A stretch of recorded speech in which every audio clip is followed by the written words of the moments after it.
Assalamualaikum warahmatullahi wabarakatuh. Saya Olivia Putri Andini dari semester 6 kelas A2, Program Studi Pendidikan Anak Usia Dini. Di video ini saya akan menjelaskan tentang micro teaching, dan video ini saya buat untuk memenuhi nilai UTS mata kuliah micro teaching dengan dosen pengampu Ibu Irma Yuliantina. Makna pengajaran mikro. Pengajaran mikro adalah pengajaran dalam skala kecil yang dilakukan dengan menyederhanakan komponen dalam ruang lingkup pembelajaran, sehingga calon guru dapat menguasai keterampilan mengajar dalam situasi mengajar yang disederhanakan.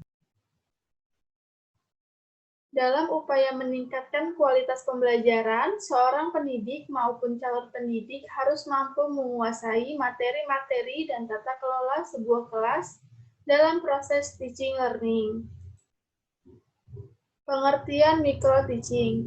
Micro teaching berasal dari dua kata, yaitu micro yang berarti kecil, terbatas, dan sempit, dan teaching yang berarti mengajar.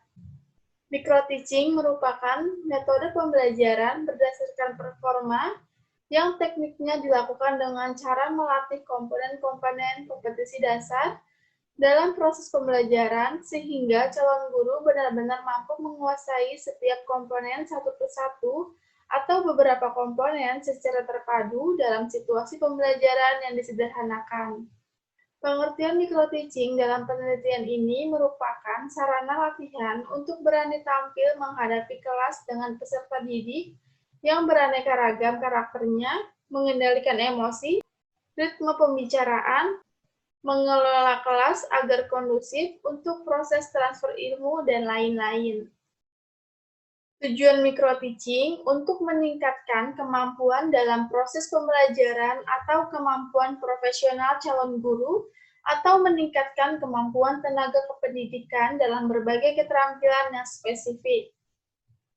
Latihan praktek mengajar dalam situasi laboratoris, maka melalui micro-teaching, calon guru ataupun guru dapat melatih berbagai keterampilan mengajar dalam keadaan terkontrol untuk meningkatkan kompetensinya. Ada beberapa penyederhanaan dalam pembelajaran mikro, yaitu jumlah murid 5-10 orang, karena pembelajaran mikro maka dibuat dengan jumlah murid yang lebih sedikit. Waktu mengajar. Untuk waktu pembukaan dan penutupnya lebih sebentar, sedangkan waktu kegiatannya lebih lama. Bahan pelajaran atau ruang lingkup materi.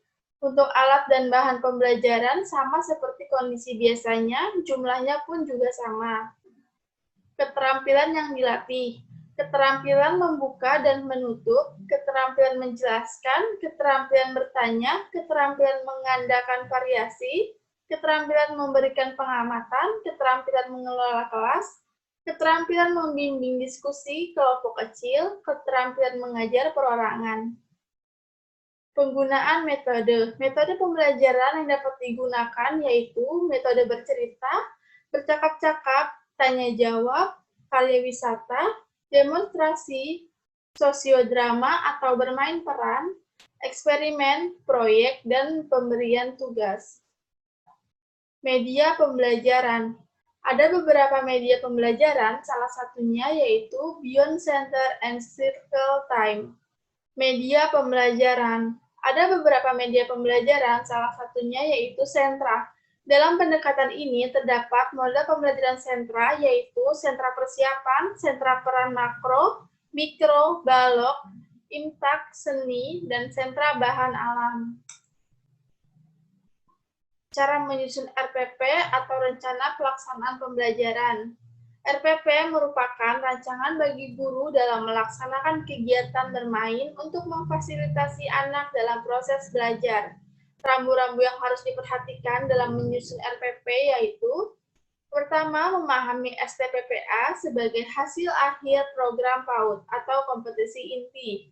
Yang kedua, memahami kompetensi dasar sebagai capaian hasil pembelajaran. Yang ketiga, menetapkan materi pembelajaran sebagai muatan untuk pengayaan pengalaman anak.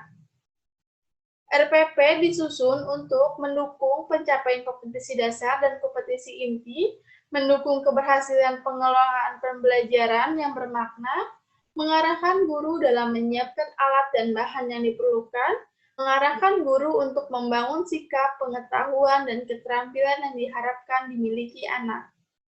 Berdasarkan Permendikbud Nomor 146 Tahun 2014 tentang Kurikulum 2013 PAUD, dokumen KTSP terdiri dari dokumen 1 berisi visi, misi, tujuan satuan pendidikan, program pengembangan dan materi pembelajaran, pengaturan beban belajar, kalender pendidikan, dan program tahunan.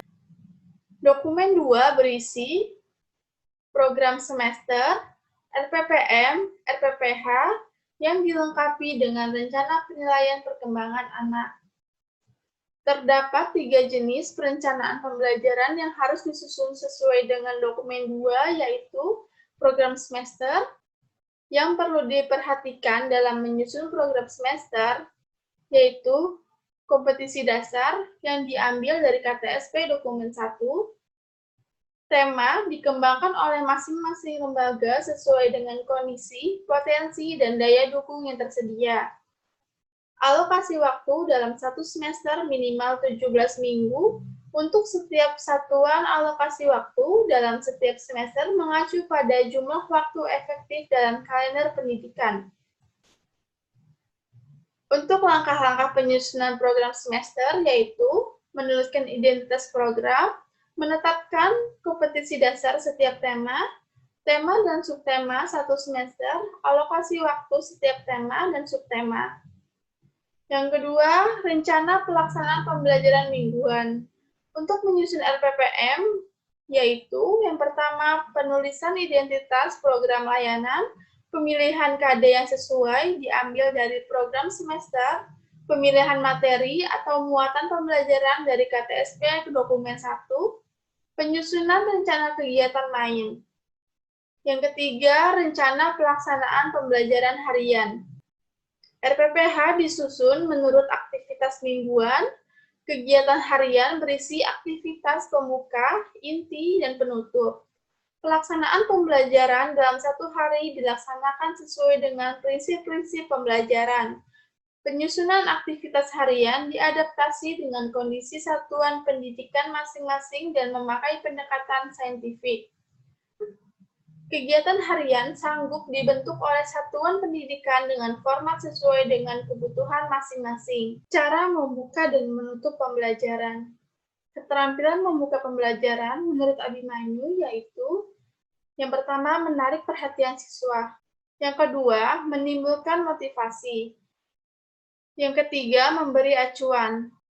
Yang keempat, membuat kaitan. Menyusun cara memberi pertanyaan dalam pembelajaran. Untuk menyusun cara memberi pertanyaan dalam pembelajaran, yaitu untuk tingkat dasar, penggunaan pertanyaan secara jelas dan singkat, pemberian acuan, pemindahan giliran, memberikan waktu berpikir, pemberian tuntutan. Untuk tingkat lanjut, yaitu pengubahan tuntutan tingkat kognisi dalam menjawab pertanyaan, pengaturan urutan pertanyaan, penggunaan pertanyaan pelacak, peningkatan terjadinya interaksi. Sekian presentasi dari saya mengenai penjelasan microteaching. Semoga dapat bermanfaat untuk teman-teman semua. Kurang lebihnya mohon maaf. Wassalamualaikum warahmatullahi wabarakatuh.